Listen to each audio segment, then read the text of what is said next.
Before I even heard about Aristotle and his Guide to Virtue, I originally thought that virtue was behaving in a high moral standard, such as having discipline, kindness, creativity, trust, gratitude, or service.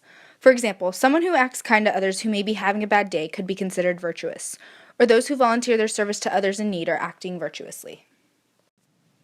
Excellence, or virtue, is a state concerned with choice, lying in a mean relative to us. This being determined by reason and in the way which the man of practical wisdom would determine it. Now it is a mean between two vices, that which depends on excess and that which depends on defect.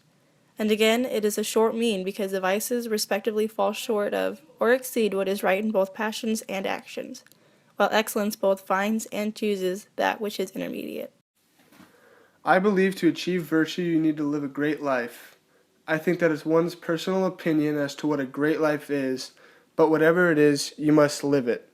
For me, achieving virtue is being a selfless person. Helping others be happy makes me happy.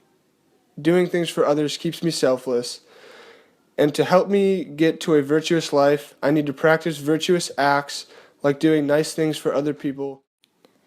Aristotle explains that we achieve a virtuous life by following the four guidelines. 1. You must do what's just because it is the right thing to do, no outside motivations for your doing good. 2. You must actually be aware of what you're doing, a virtuous act with the intention of doing good, not accidentally doing the right thing. 3. You must decide on the act and decide to do that act purely for the act, nothing more. 4. You must complete the act in a firm and unchanging state, meaning the acts are done out of habit and constant practice. Maintaining virtue.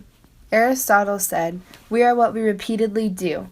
Excellence, then, is not an act, but a habit. To maintain virtue, you need to practice. One example may be sports.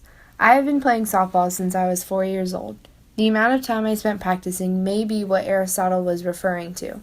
I had natural skill, but through practice I learned exactly what I was supposed to do and fine-tuned it, making softball become second nature.